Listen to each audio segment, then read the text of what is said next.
ready. We all need to hear this truth, and that's why I'm here today, and I'm gonna deliver it. So sit down, relax, and let's dive into it. Why do I still feel like this? That quiet question that most of us ask ourselves after all the journaling, all the reading, all the healing, and all the effort to make ourselves feel better. And then the little voice starts. Why am I still feeling like this? Shouldn't I feel better? Why am I still anxious or not ready? Why am I so numb? But let me tell you one comforting truth. There is nothing wrong with you. Your mind is simply a garden. And today, we're about to find out what the hell do I mean by that. Hi, my name is Edith, and I help high-achieving young professionals who have outgrown the life they were told to want, to trust themselves again, to find their authenticity, and to fall in love with the life they were always aligned with and that's waiting for them, and to do so without burning completely down the current one. Imagine this. You have a beautiful garden in your backyard. There's a lot of sunflowers, the roses, the tulips because it's freaking spring, and the sunshine is going there, and it's just so beautiful because you just finished your work on that garden and it looks stunning. However, for a few weeks you don't tend to it. You don't visit the garden. You might be just looking at it from far away because it's just like more beautiful. You don't pull out the weeds. And a few weeks later, you come closer to your garden and you see all the unnecessary plants and weeds that have grown throughout the whole month. And all the roses and sunflowers, some of them are so freaking tired, don't have enough water, don't have enough energy because all the energy are taking the weeds. And so once you see this, usually you don't start to question the garden. Probably you would say, oh, I haven't visited for a few weeks. No surprise. Let's go for all the tools and let's pull out the weeds, let's trim it and let's make it beautiful again, because I know that once I put in the effort and put in the work, the garden looks stunning. And so here's the truth. Your mind is no different. It also needs a frequent check-ins. It also needs to water it. It also needs a lot of care in order to be beautiful as this spring flowery garden. And by the end of this video, you will walk away with a beautiful toolkit for making your mind as beautiful as those spring gardens we see outside. There was once a time when I felt that my mind had betrayed me. I couldn't find any joy anymore. I couldn't see clearly. I was always very anxious, and I thought that I'm just one of these broken people. And I really felt numb, and it wasn't the best time of my life. But what I didn't realize was that during this time, it was the effect of one cause. And the cause was I wasn't gardening.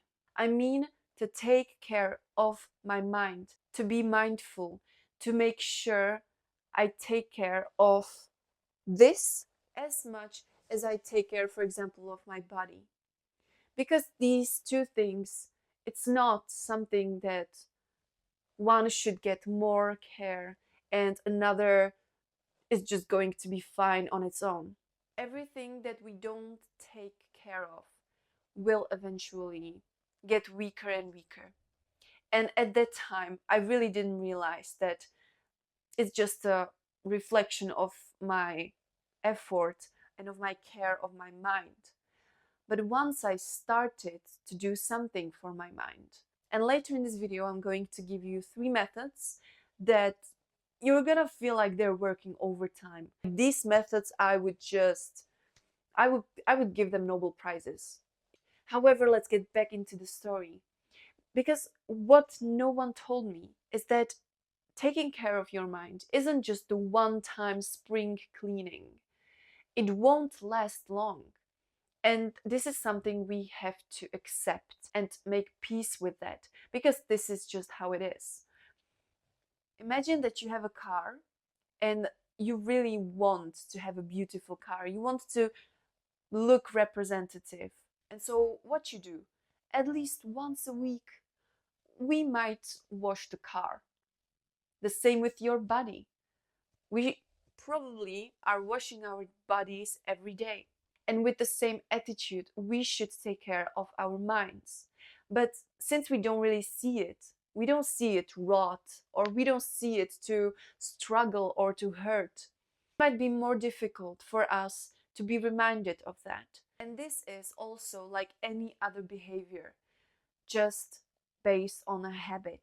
You can take this video as the first step or the reminder to be aware, because being aware is really the first thing we have to do in order to live a well, healthy, peaceful life.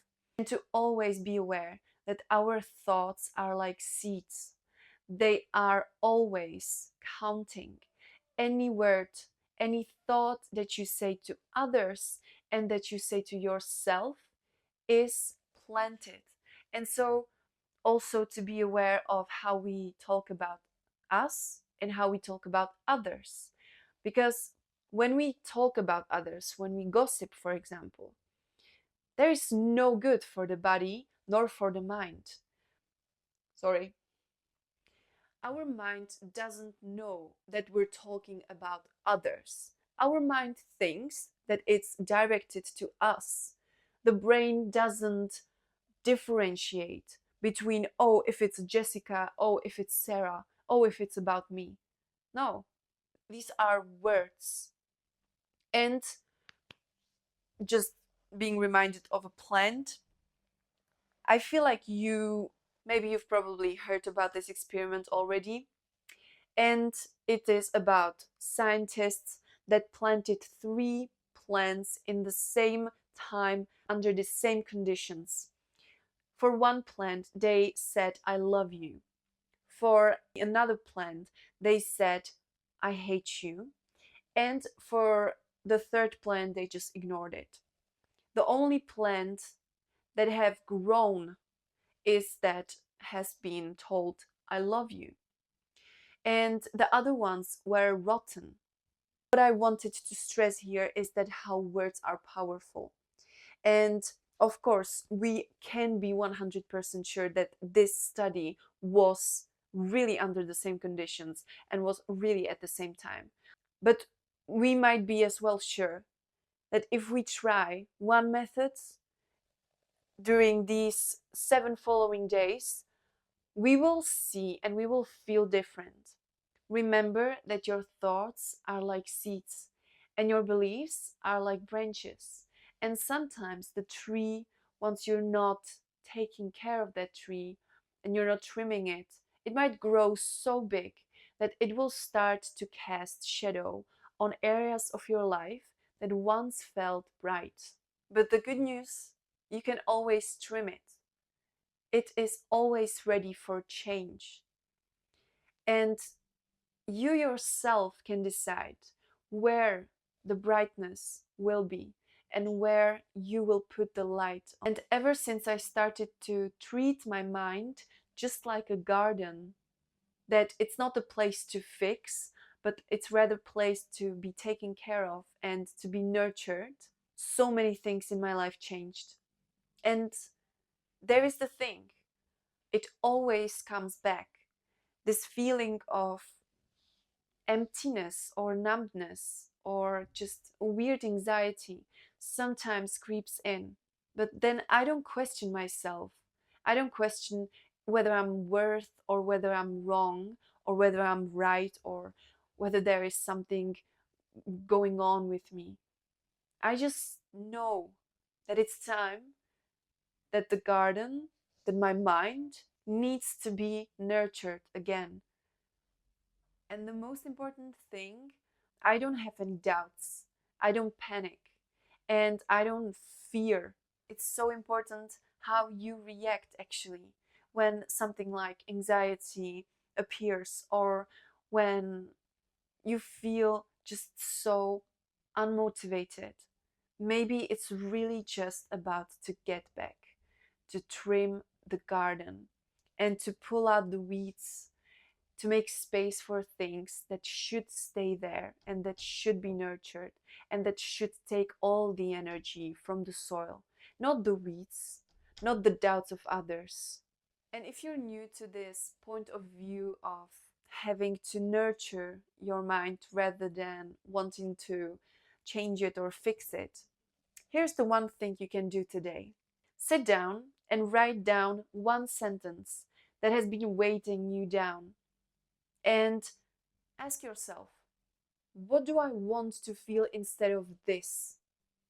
And rewrite it.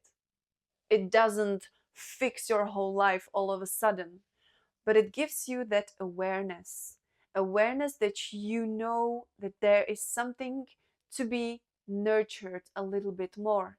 Because once it's nurtured, then it thrives. Maybe it just needs the attention. If I would give you an example of me sitting down and writing, for example, not being myself when it comes to speaking to authority.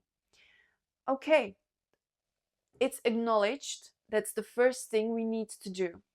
The second thing, we might elaborate on that. Why am I doing, or why am I talking the way I talk when it comes to speaking to authority or someone who has just made me feel very bad in the past? What is the reason? Why am I doing it? And you, out of this one sentence, can literally create a path that will go to the root cause. And once you go to the root cause and acknowledge it, you put the light on it. And anything that it also comes with, shame or just guilt, maybe, or anxiety, everything will dissolve. Not in one sitting, but once you're persistent and you put in the effort, you really think about it with the intention of getting better, you will always get better because that's your intention. I have two more methods that are going to get you even further. For those who already know how to work with their mind, you can do this weekly in a bulk. You can write down 10 things that you've observed throughout the whole week that weighted you down, that made you uncomfortable, but not in a challenging way, which is good. Once you're challenged and uncomfortable, that's a space for growing. But once you're uncomfortable because of your triggers or because of someone that wanted to hurt you in any way, that's the space where you acknowledge it and you literally put attention into it. And a lot of times you just need to be loved. And once you take care and once you see yourself take some time to take care of your mind will feel loved, and you will, after all, feel more at peace because you know that there is someone who you can rely on, and that's you. And so by writing out, and it doesn't have to be 10 things, it can be 50 things if that's the space or the moment where you're finding yourself at. And that is okay. The only thing is just to acknowledge it. And if you can, make your new scenario, or you can develop each sentence separately and you can really dive deeper into it. It takes a little bit more time, but the fruits will come with that. The garden, the fruits. One of my most precious methods that I absolutely adore and that really changed my brain and changed my thinking and made me understand myself more is also one of the 7 tiny habits that I'm mentioning in this video. This one tiny habit is shadow work. It is your very own free psychologue let me tell you, with your effort, with your time, you can heal yourself by doing shadow work. And this is something so many people tend to overlook because it really requires a little bit more effort, but it is all done on your own terms, and it is all done by you deciding to do it. Isn't it so beautiful? And I know that so many people just need the support from a professional psychologue, and that's okay. And that's why they're here, and they're really helping a lot. So if you're one, thank you so much. You can find a list of shadow works if you want to see what I personally would put my hand into the fire for. I've put 10 top shadow work questions that are really going deep, and you can even face some uncomfortable feelings, which is actually the goal of shadow work. However, you can pick your copy in the description of the video, and I believe that they will help you in any way. And so the main thought is really that our mind is like a garden. And if we want to have a beautiful view, and if we want to have a beautiful flowers, and if we want our garden to thrive, we have to water it, we have to nurture it, we have to take care of it, and to trim all the weeds that are just unnecessary and that are actually harmful for the beautiful flowers that we want to grow. And our mind is just no different. And also, if we see our garden to become a little dull, a little bit like overgrown, we don't blame the garden, we don't blame anyone, we just get to work. So by this video, I want to encourage you to take the same attitude towards your real or imaginary garden, and to take care of that with love, with knowing that everything is cause and effect. Like if I do something or don't do something, this is the effect that will happen in the reality. If I don't take care of my mind for more than 3 months, this is how I will feel, and I accept it and acknowledge it. And it is a logical consequence. It's nothing that you would be wrong or broken or anything like that. It's really just the amount of care and effort and love you put into your mind, the amount of peace and alignment you will feel. And so, if this spoke to something really new, please don't let it fade. Nurture it and make sure that from time to time you just stop for a while and you get to ask yourself, how do I feel today? How do I feel now? What can I do today for myself to feel more peaceful, to be more mindful, and to eventually get to my most authentic, true self? I hope that you will today and the following days and the rest of your life take care of your body and take care of yourself like you love yourself. And I hope to see you soon here. Stay awesome. Bye.